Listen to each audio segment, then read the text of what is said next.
who is admired by all civilized people everywhere, in effect.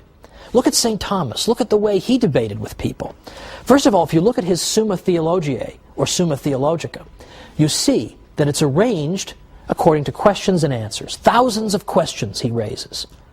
Incidentally, I used to put on my quizzes, yes, I'm admitting on camera that I gave multiple choice quizzes at the college level. I did that just to make sure they read their books, which they didn't, but I gave them the quizzes all the same. And one of the wrong answers I gave was, the church told people not to ask questions. Now, if you were even slightly listening to anything I was saying, there's no way you'd circle that answer. You wouldn't believe how many of them would circle it. I could have spent the whole semester standing up there saying the church fosters a culture in which questions were routinely asked. Wouldn't have made any difference. They've already been told the church hates knowledge. And so they all circled the wrong answer. Well, in any event, St. Thomas Aquinas asked question after question after question. And if you notice the style of his writing, you notice the organization of it. He and other scholastics debated things in this way. They would take some question, and then they would consider all the possible objections to their own position and list them out. And then they would explain their own position. And then they'd go back and they'd answer the objections. And he did this for question after question after question. It's an extraordinary achievement. It's fascinating reading. And what's great about it is that St. Thomas was generous toward his opponents.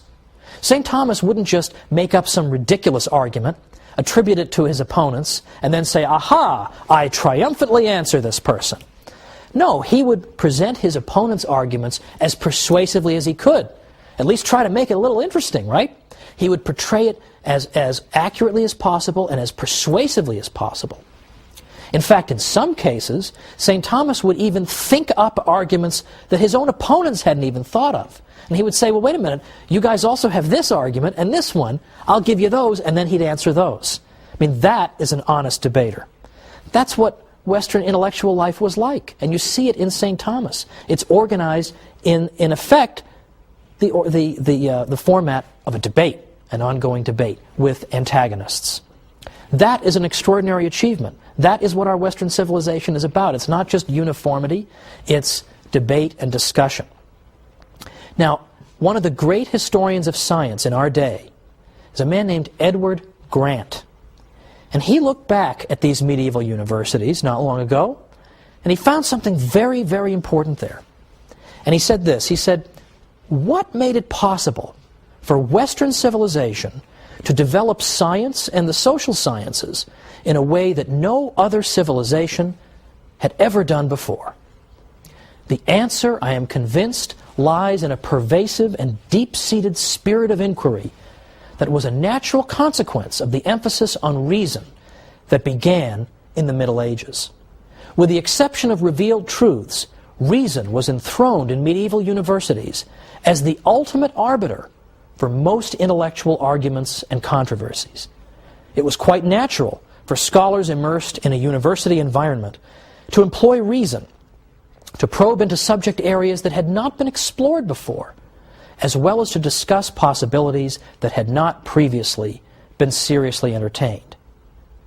And Professor Grant went on to say that the commitment to reason and rational discussion that we see in the Middle Ages and that we see in our modern world, this is one of the great gifts of the Latin Middle Ages to our world.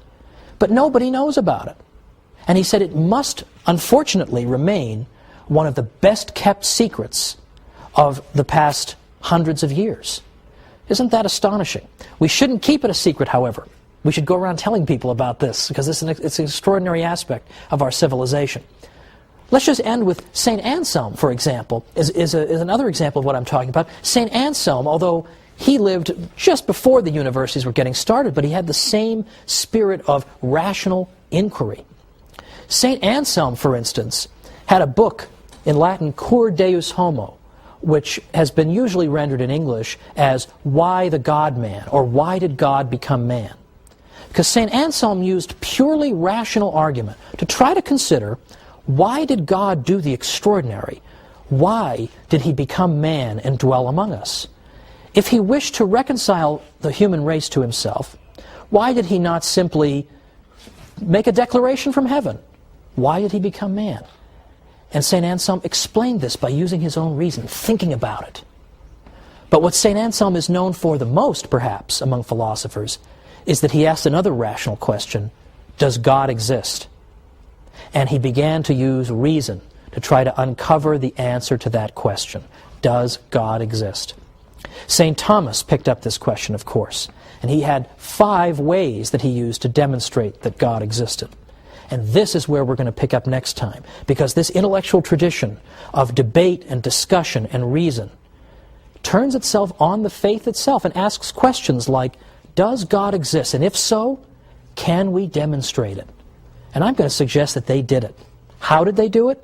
We'll see next time on The Catholic Church, Builder of Civilization. See you then.